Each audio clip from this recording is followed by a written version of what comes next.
आषाढ़ मास का प्रथम दिवस हिंदू सनातन परंपरा में आध्यात्मिक परिवर्तन, प्रकृति के नवनिर्माण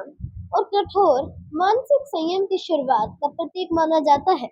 स्कंद पुराण और पद्म पुराण के अंतर्गत वर्णित आषाढ़ मास महात्म्य के अनुसार इस पवित्र महीने के पहले दिन से ही ऋतु परिवर्तन के साथ साथ मानव शरीर और मस्तिष्क में भी बदलाव आने शुरू होते हैं।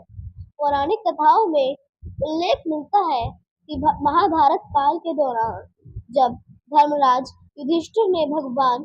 श्री कृष्ण से आषाढ़ मास के महत्व और इसके प्रथम दिन के महात्म्य के बारे में पूछा,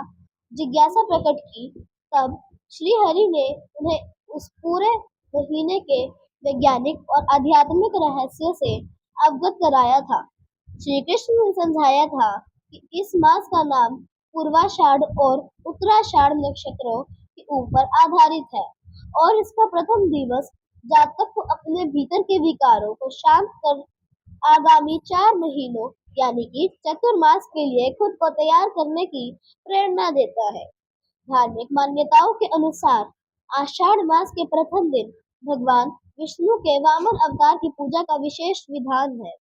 कथा कहती है कि राजा बलि के अहंकार को तोड़ने और देवताओं को उनका स्वर्ग लोक वापस दिलाने के लिए भगवान विष्णु ने इसी कालखंड के आसपास वामन रूप धारण किया था।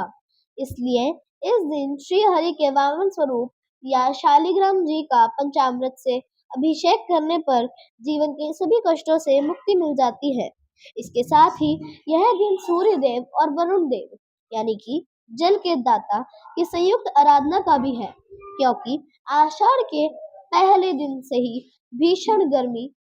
का अंत होने लगता है और वर्षा ऋतु का आगमन होता है। इस संधि काल में नदियों, सरोवरों और कुओं की पूजा करके प्रकृति के प्रति आभार व्यक्त किया जाता है, जिससे जीवन कभी भी जल और अन्न का संकट उत्पन्न नहीं होता।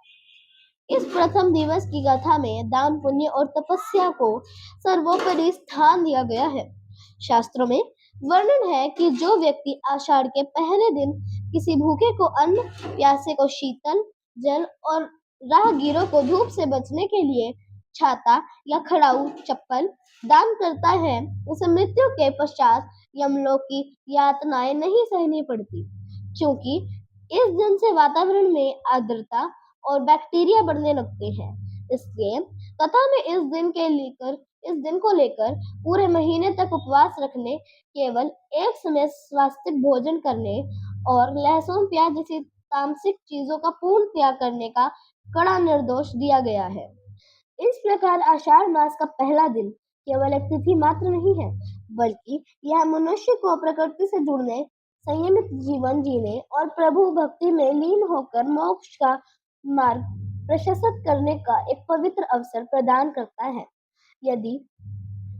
आप लोगों को यह कथा अच्छी लगी हो तो हमारे चैनल को लाइक, सब्सक्राइब जरूर करें।